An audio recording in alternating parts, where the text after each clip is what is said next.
Programang ito ay rated SPG. Striktong patnubay at gabay ng magulang ang kailangan. Maaaring may masiselang tema, lengguwahe, karahasan, sexual, horror o droga na hindi angkop. Mga kabatang Quiapo, kumusta?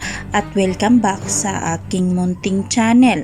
Narito ang aabangan natin sa FJ Batang Quiapo. Sa mansyon ng mga gerero, habang kumakain si Erica na mag-isa, biglang lumapit si Rocky Boy kay Erica at hinawakan niya ang braso nito. Sabay sabi na baka gusto daw ni Erica na samahan siya. Takot na takot si Erica dahil alam niya na may masamang balak si Rocky Boy sa kanya. Kaya dito siya napasigaw, narinig naman ito ni Santino.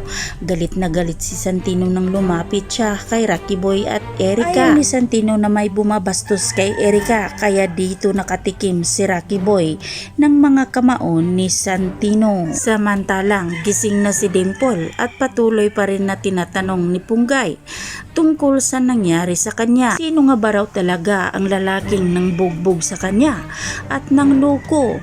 Ngunit halata sa mukha ni Dimple na takot at hindi makasagot. Ang si Rigor ay kinausap naman niya si Hector dahil ngayong araw na nga daw ang itinakda sa paglipat ni Don Julio sa City Jail. Kailangan nga daw nilang mailipat agad dahil mahigpit ang City Jail at mas ligtas doon. Ngunit hindi alam ng mga kapulisan na napagplanuhan na nila ni Tanggol at Ramon kung paano nila gawa ng paraan para mabawi si Don Julio. Pinatawag ni Hector ang kanyang mga kapulisan at pinagsabihan na kailangan nga nilang maghanda anumang oras dahil hindi nila alam na baka merong gagawin si Tanggol. Kung sino man daw ang makakita sa kanila kay Tanggol, kailangan na nilang hulihin. Baka sa mga mata ni Punggay na nag-alala siya ng husto kay Tanggol at hindi niya alam kung ano ang gagawin niya sa oras na magkaharap silang muli. Habang si Ramon at Tanggol at ang mga kaibigan nito ay handang-handa na para salakayin ang pagligtas kay Don Julio. Samantala, kinumbinsi naman ni Rigor si Marites. Sinabi niyang wag nang babalik kay Ramon dahil walang-wala na daw si Ramon ngayon. Ngunit matigas si Marites at nagdesisyon nga siya agad na si Ramon pa rin ang pipiliin niya. Galit na galit naman si Rigor. Kabilang banda, araw na ng paglipat ni Don Julio sa City Jail.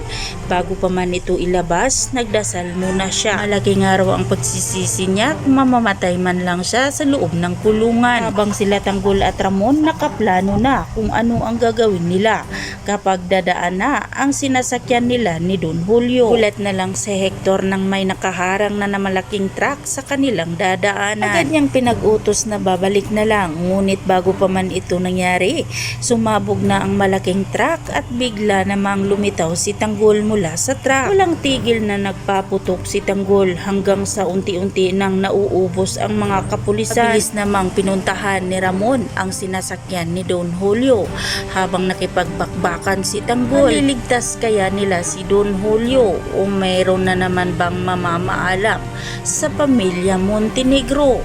Yan ang ating pakatutukan at aabangan mga kaibigan dito lang sa FJ Batang Quiapo. At wag po sana niyong kalimutan na i-like, i-share at pahingi na rin ng isang subscribe. Maraming salamat!